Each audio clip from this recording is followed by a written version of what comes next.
Pada tumbuhan berpembuluh, akar adalah organ tanaman yang berperan penting dalam menahan berdirinya sebuah pohon.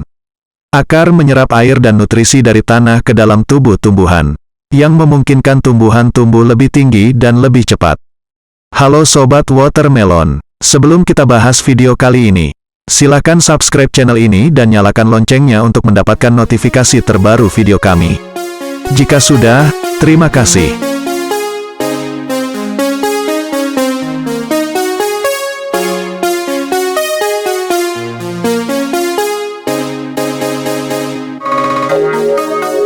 Akar merupakan salah satu bagian penting dari tumbuhan. Berdasarkan pengertiannya, akar adalah bagian pokok yang dapat tumbuh menuju inti bumi. Pada tanaman vaskular, bagian akar tanaman umumnya tumbuh di dalam permukaan tanah. Tapi ada juga akar yang tumbuh di atas permukaan tanah. Contohnya pada tanaman air. Sistem perakarannya berada di air dan tidak mencapai tanah. Selain itu ada juga tipe akar yang berada di atas permukaan atau akar mengapung. Tumbuhan kormus disebut juga dengan istilah kormophyta, yaitu tumbuhan yang sudah memiliki akar, batang, dan daun yang jelas. Bahkan tumbuhan lumut merupakan tumbuhan kormus karena telah memiliki batang dan daun, meskipun fungsi akar masih digantikan oleh rizoid. Sobat Watermelon, mari kita bahas tentang fungsi akar. Pada tumbuhan tingkat tinggi, akar terbagi menjadi dua kelompok, yakni dikotil dan monokotil. Hal inilah yang nanti berpengaruh dalam membentuk struktur akar pada tumbuhan.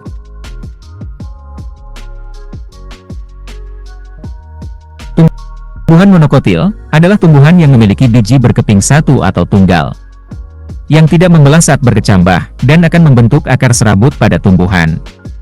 Sementara dikotil adalah tumbuhan yang memiliki biji berkeping dua, yang dilindungi oleh semacam daun buah, yang biasanya disebut dengan karpel atau bakal biji. Tumbuhan dikotil akan membelah saat berkecambah, dan akan membentuk akar tunggang pada tumbuhan. Sobat Watermelon, sejak saat biji berkecambah, akar yang baru tumbuh mulai mencari jalan secara paksa untuk masuk ke bawah, ke dalam tanah mencari air dan berbagai macam nutrisi dan nitrogen. Sel-sel pada ujung akar, yang disebut meristem dasar, tumbuh serta membelah sangat cepat. Begitu juga dengan tudung akar yang berbentuk bidal, ia melindungi sel-sel yang membelah dan melicinkan jalan bagi akar untuk menembus tanah. Lapisan luar tudung akar akan selalu mengalami kerusakan karena bergesekan dengan butir-butir tanah. Namun hal itu akan selalu diperbarui oleh meristem yang tumbuh dengan cepat, sehingga sistem penyembuhannya juga begitu cepat. Sel-sel di dekat tepi tudung dan meristem mengeluarkan zat-zat kimia yang mendukung terus tumbuhnya akar ke bawah.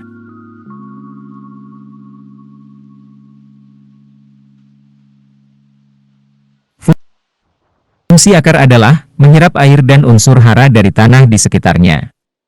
Untuk melakukannya, ada bagian akar dewasa yang memiliki rambut yang sangat kecil. Mereka dengan kuat mencari jalan di antara butir-butir tanah yang dilapisi oleh air dan unsur hara.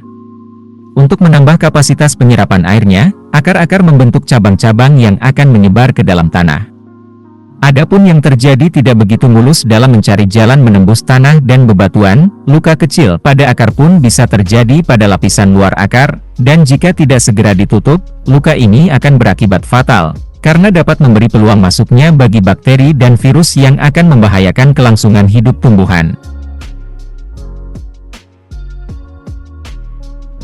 Di dalam akar terdapat ruang yang berada di antara sel-sel di dalam korteks, sehingga memungkinkan air, mineral dan udara bisa lewat melalui rambut akar ke inti akar. Proses perpindahan tersebut dilakukan secara osmosis, yaitu memindahkan zat dari larutan yang berkonsentrasi rendah ke larutan yang berkonsentrasi tinggi.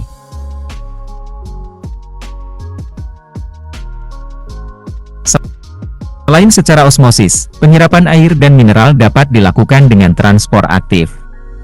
Proses ini merupakan sistem transport ion dan molekul melalui membran sel dengan menggunakan energi. Dari rambut akar, air dan mineral mengalir secara horizontal melalui epidermis, korteks dan endodermis sampai ke xilem. Dari silem, air dan mineral kemudian diangkut ke atas, hingga sampailah pada daun untuk selanjutnya digunakan sebagai bahan fotosintesis oleh daun. Demikian pula halnya dengan kemampuan tanaman, dapat bertahan hidup pada lahan kering atau marginal dikarenakan arsitektur perakaran yang dibentuk, seperti kedalaman perakaran dan penyebaran akar-akar lateral, beserta bulu-bulu akar yang tumbuh dan berkembang, untuk menjangkau sumber mineral dan air.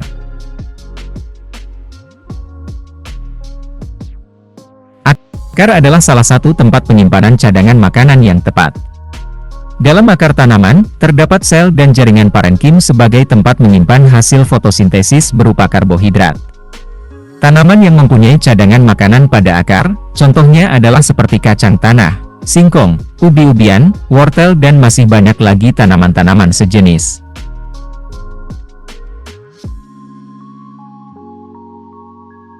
Akar merupakan bagian terpenting tumbuhan dalam beradaptasi dengan lingkungannya. Akar berfungsi sebagai alat mekanik dalam mencegah terjadinya longsor.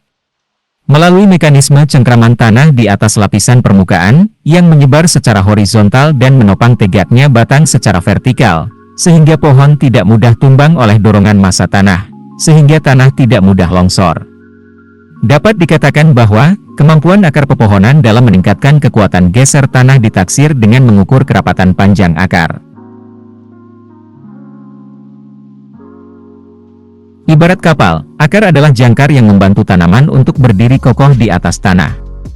Akar tumbuhan menancap sampai ke dalam tanah dan berfungsi untuk memperkuat batang tumbuhan, sehingga kokoh terhadap getaran dan mampu menahan gerakan seperti tiupan angin yang sangat kencang agar tumbuhan tidak roboh.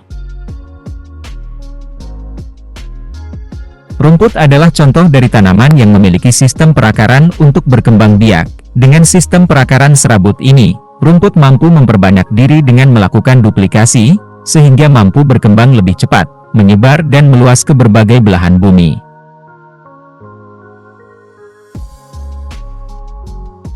Sobat watermelon, tumbuhan dapat berinteraksi satu sama lain di lingkungannya melalui sistem perakaran. Penelitian telah menunjukkan bahwa, interaksi antar tumbuhan terjadi di antara sistem perakaran melalui media tanah. Para peneliti telah menguji, apakah tumbuhan yang tumbuh dalam kondisi lingkungan tertentu akan mengubah perilakunya jika ada tanaman di dekatnya terkena kondisi kekeringan. Para peneliti percaya bahwa, sinyal kekeringan menyebar melalui akar dan tanah, bukan melalui udara sebagai sinyal kimiawi yang mudah menguap.